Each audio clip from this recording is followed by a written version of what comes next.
Bonjour tout le monde, on se retrouve cette semaine pour une autre vidéo, papotage, entre guillemets. Je suis beaucoup dans la discussion en ce moment, mais voilà, je pense que c'est l'effet année 2020. Hein, voilà, je n'ai pas d'autre explication possible, mais en gros, c'est des... Déjà, le fait que ce soit le mois Pride fait quelque chose, mais c'est quelque chose que je commence à dont je me suis rendu compte en fait quand j'ai lu Le Prieuré de l'Oranger et dont je me rends compte en fait petit à petit.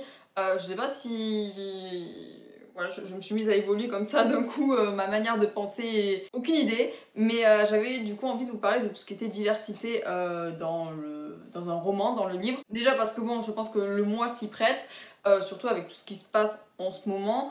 J'ai vu une vidéo aussi qui en parlait sur le sujet, je vous mettrai le lien en barre d'infos. Voilà, j'avais envie de rebondir sur ça, mais pas forcément parler uniquement de voilà, tout ce qui était couleur, voilà, des personnes de couleur, des personnes qui sont asexuelles, bisexuelles, etc.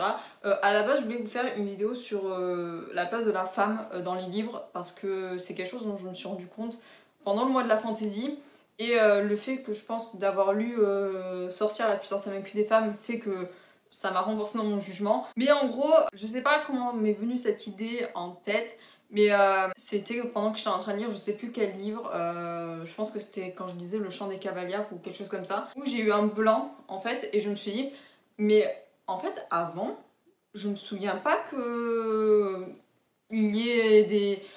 Je sais pas comment dire, où la femme soit mise autant en avant. Alors, je vais mettre quelques disclaimers, ça va être mon avis en tant que lectrice, je suis pas une personne spécialisée dans le domaine du livre, je n'ai pas fait des études, je ne suis pas libraire, etc. etc. Voilà, c'est mon ressenti en tant que lectrice au fur et à mesure des années, parce que j'ai commencé à lire de la fantasy quand j'étais au collège, je dirais, avec Eragon notamment. Et après, je vais me concentrer sur ce que je lis moi, c'est-à-dire que je lis énormément de fantasy, je lis énormément de manga, je ne lis pas tout ce qui est contemporain ou contemporain young adulte.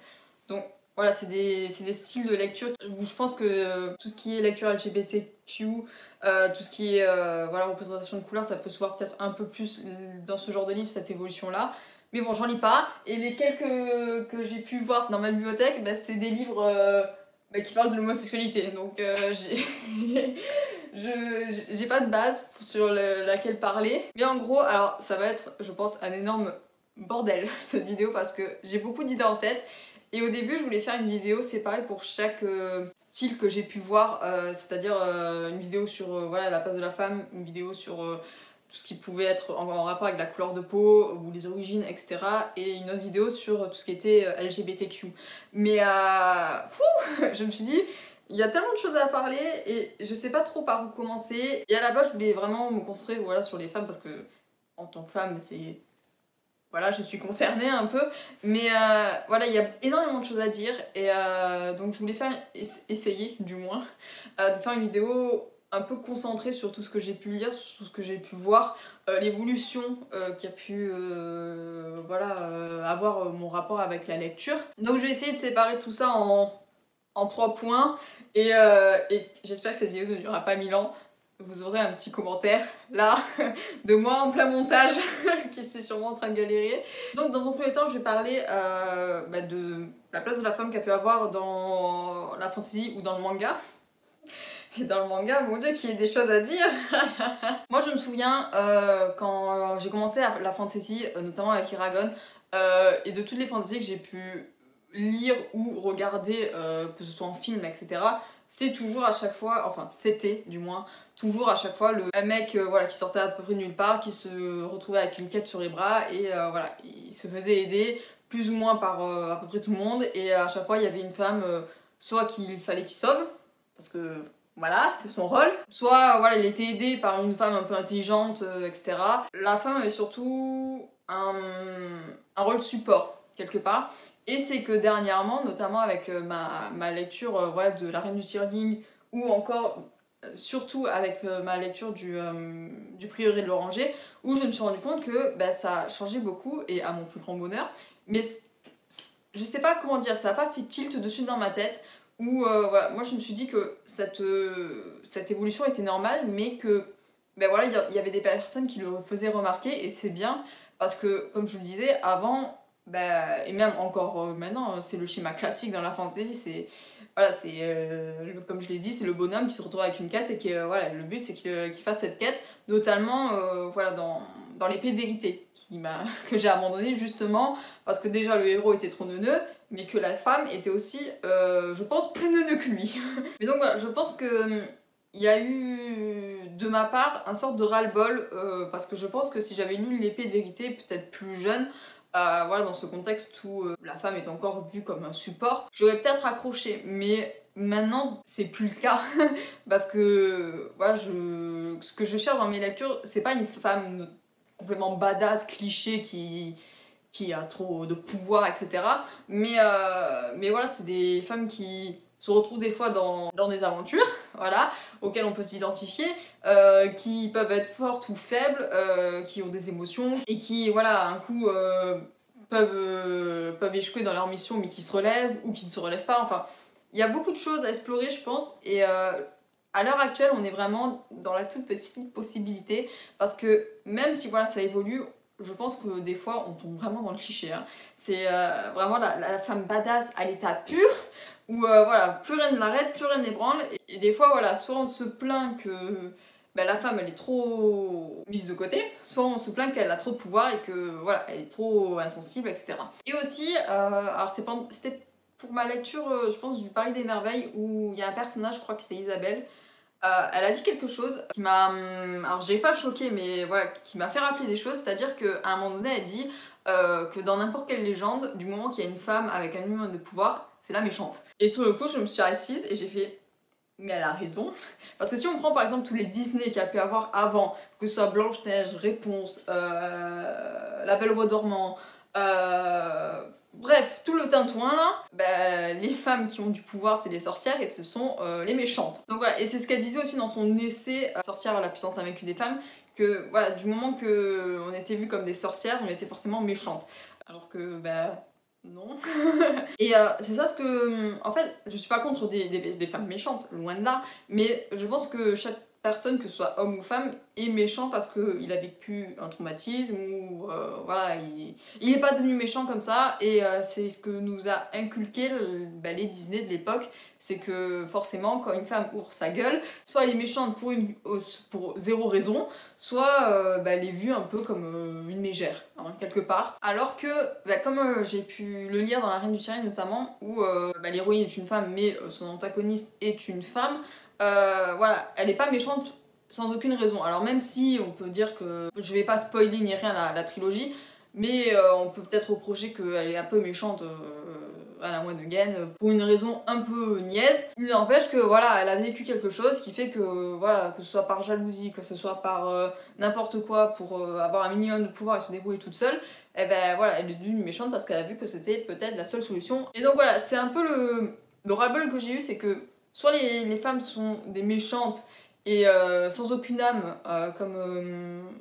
comme dans Phobos notamment, où Magby, je sais que ça son prénom je crois, elle est méchante mais vraiment aucune raison, elle est juste méchante pour être méchante. Et donc voilà, c'est comme ça que a évolué mon rapport de lecture, notamment, alors c'est vrai que vu que je suis une femme, forcément ça me tient à cœur d'avoir des personnages féminins qui, voilà, je dirais pas envoient du pâté, mais qui soient un minimum intéressants et qui soient pas neuneux.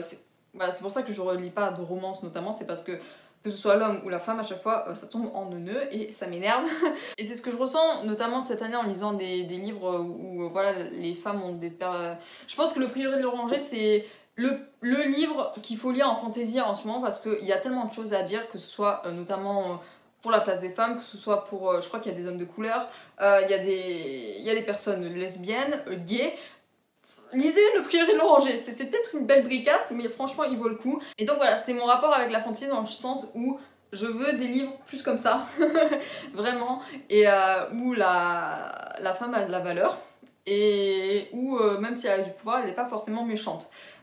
Et si elle est méchante, c'est pas pour des raisons juste pour faire un méchant dans l'histoire. Après, dans le domaine du manga, alors c'est peut-être pour ça que je lis plus du tout, mais du tout, de shonen, c'est parce que le shonen c'est pour, enfin le public visé, c'est pour des garçons, voilà, plus ou moins dans l'adolescence, Et forcément, ben, les mangaka s'en réjouissent. Hein. C'est les raisons pour lesquelles j'ai abandonné One Piece, Fairy Tail et tout le tintouin, voilà, toutes les bases, si on peut dire, du shonen. C'est parce que je ne supporte plus la vision que les mangaka montrent de la femme, en fait, où le corps est à moitié du nez, où pour attirer des lecteurs, on des femmes à moitié à poil.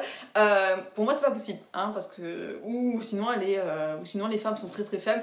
Je me souviens pas avoir vu, notamment dans One Piece, un personnage féminin qui a un minimum de pouvoir, hein, parce que Nami et Robin, on peut dire qu'elles sont... Alors, je suis plus du tout à jour dans le manga, mais là où je me suis arrêtée, c'était pas dingue à leur niveau. Donc voilà, et ça a été un énorme déclencheur, parce qu'à un moment donné, je crois que j'étais en train de lire Fairy Tail, il me semble, où c'était un chapitre où il y avait pas mal de poitrine, si on peut dire, et je crois qu'à un moment donné, j'ai lu une passe, ça m'a saoulée, et je me suis dit, si je revois encore une poitrine, j'arrête. J'ai revu une poitrine, j'ai vraiment arrêté. Pour le coup, je me suis pas posé de questions parce que, punaise, c'est chiant, ça m'énerve cette catégorisation où voilà, la fille va lire du shoujo tout mignon, tout joli, ou voilà, les saigner comme jamais. Et d'un côté, on a le shonen qui est réservé uniquement aux garçons, alors que ça m'énerve. C'est pour ça que je lis maintenant exclusivement quasiment du seinen, parce que voilà, et encore, le seinen, des fois ça peut partir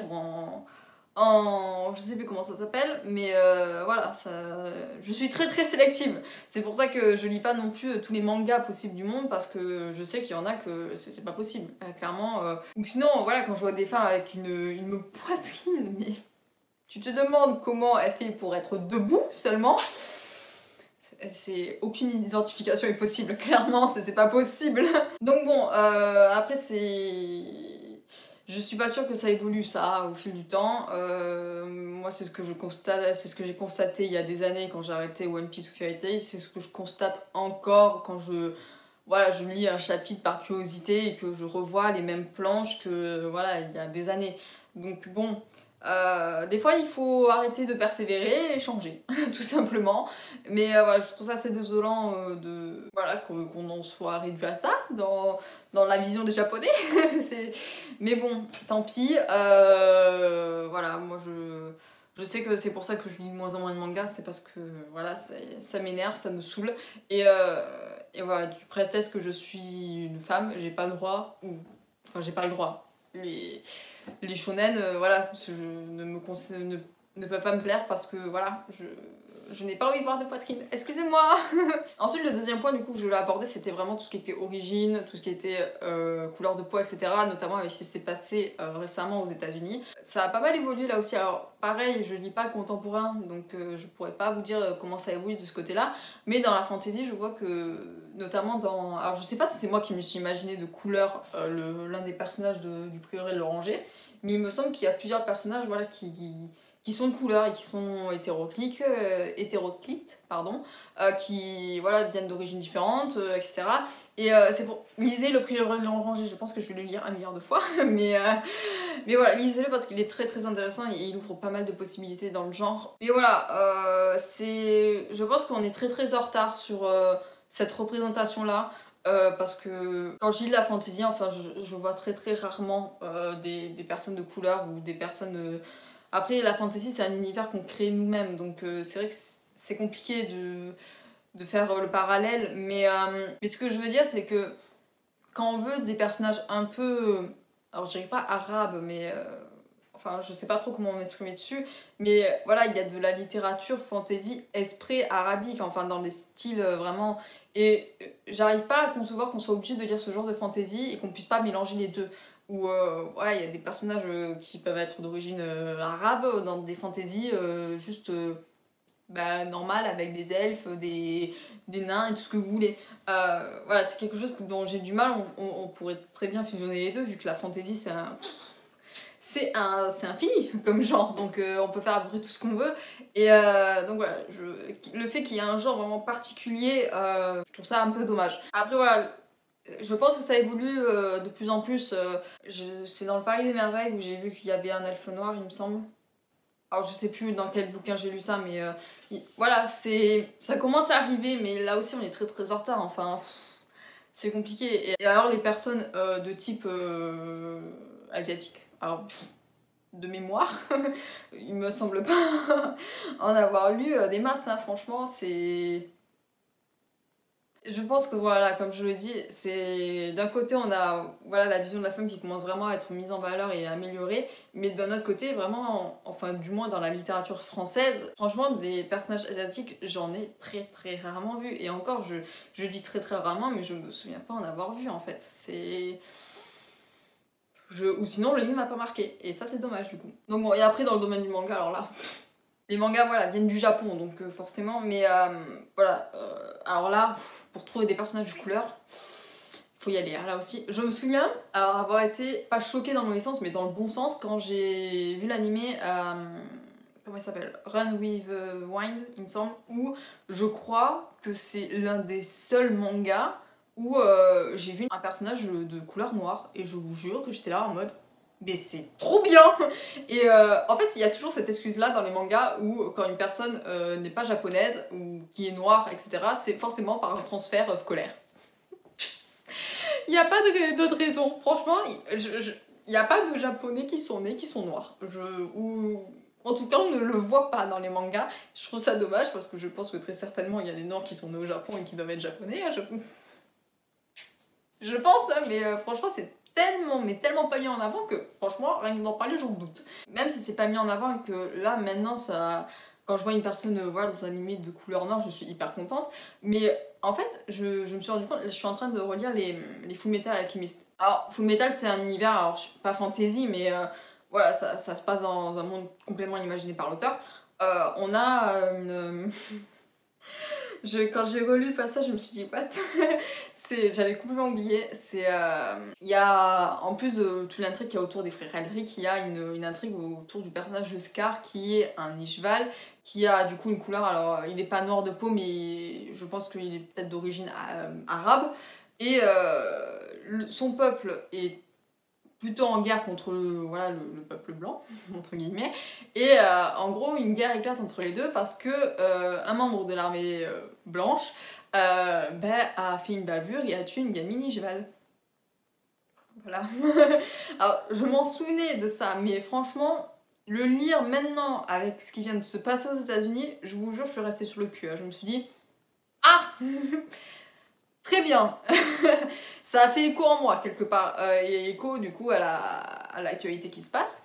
Et voilà, comme quoi, franchement, FMA c'est pas un manga récent, hein. Je pense qu'il a dû sortir dans les années 2000, 2004, quelque chose comme ça. Mais voilà, là on est en 2020 les gars, hein, c'est... Ça, moi ça me fait quelque chose, personnellement, après je sais pas trop, mais voilà. Et comme le prix de l'Oranger, FMA raconte aussi beaucoup de choses, hein, que ce soit du coup les guerres de religion, voilà, après il y a beaucoup de parallèles avec voilà, le Troisième Reich, c'est très intéressant à lire, et là aussi il y a quand même pas mal de femmes badass, que ce soit Izumi, que ce soit Olivia aussi, voilà. FMA, il est très bien, je crois que c'est le seul shonen que je relis à jamais. Mais du coup, voilà, pour en revenir à nos moutons, même leur... comment dire, les asiatiques dans les mangas, mais c'est pas du tout représenté. Je sais pas, je me suis pas renseignée sur le sujet, j'aurais dû. Mais enfin voilà, c'est que des personnages avec des... C'est des japonais, mais ils ont la typologie d'une personne européenne, clairement. Voilà, c'est très rare d'avoir des personnages avec les yeux blindés dans les mangas.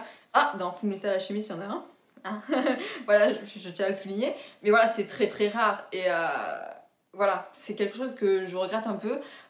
Mais c'est en train de commencer voilà, à s'ouvrir notamment. Voilà, j'ai vu l'animé dernièrement Run with the Wind. J'ai remarqué dernièrement aussi dans Shingeki no Kyojin, il y a une personnage de type noir qui arrive plus tard, j'ai pas envie trop de vous spoiler. Il y a aussi, enfin le mangaka représente la communauté du voyage à un moment donné.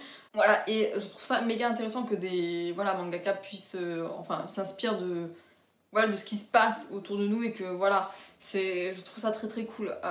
Mais bon, je pense qu'il y a énormément de chemin à faire là aussi. Ensuite, alors voilà, okay, on est le mois de la Pride, il faudrait parler voilà, de tout ce qui est LGBT. Alors c'est Q, je sais pas l'acronyme complet, il est très long, je vais très fortement l'écorcher je pense. Mais là aussi ça fait du bien en fantasy d'avoir des personnages qui sont pas hétérosexuel, machin. Là aussi, je le répète, le Prieuré et l'Oranger, c'est trop bien parce que il y a l'une des héroïnes qui est lesbienne, il y a un personnage qui est bisexuel, il y a un autre personnage qui est gay. Lisez-le. C'est trop bien, c'est tellement bien à découvrir, et puis voilà, le Prieuré et l'Oranger, je vais vous le ressortir pour toutes les catégories, lisez-le. Et c'est très très cool de voir ce genre de personnes représentées, parce que je sais que voilà, il y a des personnes qui, notamment dans le contemporain, là non plus, je lis pas le contemporain, ça fait 3 fois que je me répète, mais tant pis. Je sais pas trop comment ça évolue, mais je sais que voilà, il y a des gens qui ont du mal voilà, se voir dans certains livres, parce que voilà, ils ont une couleur de peau, ils sont pas forcément cisgenrés, et voilà, ça manque énormément dans la littérature, mais bon, que voulez-vous, le young adulte classique, c'est ce qui marche, donc forcément, c'est sur quoi les auteurs vont aller, mais voilà, je trouve ça dommage. Et puis, mais d'un autre côté, il y a des auteurs qui osent, et c'est cool, parce que j'ai une énorme surprise quand j'ai lu All of Bad, du coup, où bah, le héros est bisexuel. Et c'est trop bien, parce que c'était pas annoncé, et c'est trop cool.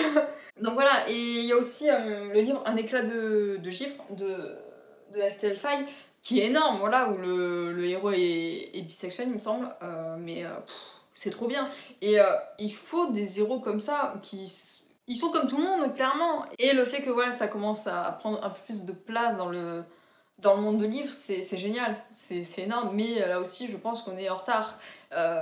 Mais bon, je pense que petit à petit, ça ira mieux, mais voilà. Après, il faut laisser les choses arriver en temps et en heure, mais voilà. Je pense que là, ça commence à se développer et c'est cool, mais clairement, pour tout ce qui est couleur de peau, représentation de ce genre-là, là, clairement, on est très en retard. Je pense que c'est très très long de se mettre à la page comme ça, et puis après, quand on est enfermé dans un genre qui plaît, forcément, c'est très très dur ouais, d'imaginer écrire quelque chose de nouveau et vouloir plaire au plus grand nombre. Et voilà, c'est très très cool d'avoir ce vent de fraîcheur quelque part, de rafraîchissement. C'est très très cool, vraiment. Mais voilà, il y en a pas assez. Il y en a clairement pas assez. Moi, ça me manque voilà, des fantaisies qu'on pourrait dire classiques, mais voilà, il peut y avoir de la romance MM, de la romance FF, des personnages trans, tout ce que vous voulez, clairement, mais j'en ai marre, enfin j'en ai marre. Je commence tout juste comment dire, à lire de l'édition MM. Et pour que voilà, je puisse lire de la fantasy qui puisse m'intéresser, voilà, il faut vraiment que j'aille dans la romance MM. Alors que quand je lis de la fantasy, je veux pas forcément de la romance quelque part, je veux vraiment de l'aventure, etc. Et s'il y a la romance, c'est qu'un bonus. Mais voilà, vouloir lire de la fantasy qui sort de l'ordinaire, qui ait des personnages qui touchent à peu près tout le monde, et pour avoir des personnages qui soient pas forcément hétéro machin, il faut forcément aller dans la romance. Et enfin dans les éditions de romance MM, je sais pas, je me suis pas intéressée à la FF encore, mais voilà, je trouve ça assez désolant. Mais bon, vaut mieux ça que rien, j'ai envie de dire. Mais voilà, le fait que voilà, des maisons d'édition s'intéressent voilà, à publier ce genre de livre-là, que voilà, c'est de la fantasy dans un premier abord et la romance vient après, c'est très très cool. Et voilà, et que ce soit pas forcément publié dans une maison d'édition spécialisée dans le MM ou quoi, c'est très cool, j'aime beaucoup. Et voilà, il ne faut que avancer dans ce chemin-là. Après, pour le manga, alors, pas besoin d'être renseigné pour savoir que tout ce qui est homosexualité, tout ce qui tourne autour, enfin voilà, c'est très très très très très tabou au Japon. Et j'ai jamais lu de manga qui était classifié, je dis bien classifié dans le shonen, et qui avait voilà, de la romance autre que hétéro. Et en fait, du moment qu'un manga voilà, a de la romance autre que hétéro, même si la romance ne prend pas un pas énorme, c'est directement classifié dans le yuri ou dans le... Alors moi je dis yawa, mais on peut dire yaoi, enfin vous le dites comme vous voulez. Mais voilà, dans les romances fait pour. Et alors que bah, c'est peut-être pas forcément un manga qui parle uniquement de romance de ce style-là. Donc bon, et encore tout ce qui est trans et tout, je sais même pas si ça a une catégorie dans le manga, j'ai aucune idée. Bon après on devrait se réjouir qu'il y ait une catégorie de manga vraiment pour la MM, vraiment pour la FF, etc. etc.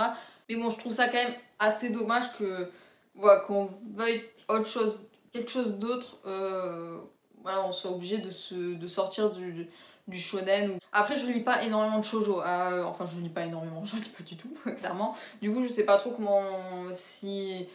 Ouais, il y a des personnages comme ça qui sont représentés dans ce style-là, aucune idée, j'en lis pas. Mais dans le shonen, ça manque énormément, enfin il y en a pas du tout, je pense.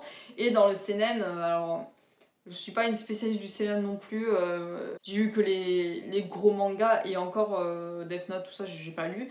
Mais je pense pas non plus qu'on soit dans le top level de la représentation.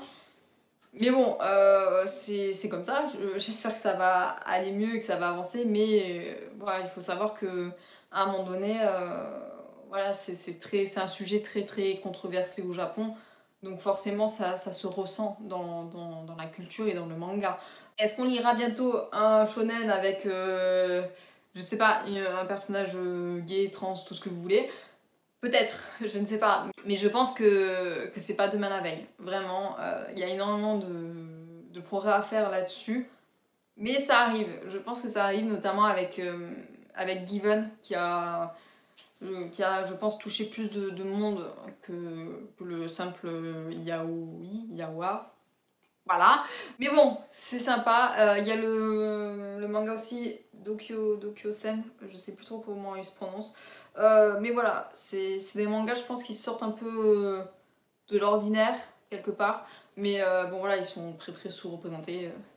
Mais bon, ça ne saurait tarder, je pense. Ça va arriver petit à petit. Il faut laisser le temps au temps, des fois, et pas forcer les gens. Mais c'est dommage, parce que là aussi, je pense qu'il y a énormément de retard. Mais bon, comme je le disais, quand on est enfermé dans quelque chose qui marche, c'est très... et qui rapporte, forcément, c'est très très dur d'ouvrir autre chose parce que voilà, on est enfermé dans une boucle quelque part et voilà. C'est comme ça. Mais bon, on va dire que je vais finir cette vidéo sur ça. Parce que je sais pas combien ça dure, mais ça dure très longtemps, je pense. Et j'espère que ça sera pas trop fouillis pour vous. Je voulais en parler parce que je pense que la période est propice à ça. Et parce qu'il faut en parler, je pense, parce que c'est qu'en parlant que on va faire évoluer tout ce qui est maison de décision, tout ce qui est mentalité, etc. Ouais, c'est certainement pas en se taisant que ça va bouger. Mais donc, j'espère que voilà, cette vidéo sera pas trop bordélique, je croise les doigts. Mais ça m'a fait plaisir d'en parler. J'espère que voilà, ça vous fera plaisir d'en parler en commentaire aussi. Et puis voilà, je vais vous laisser sur ce.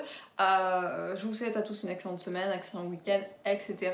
Et bien évidemment d'excellentes lectures. Bye bye!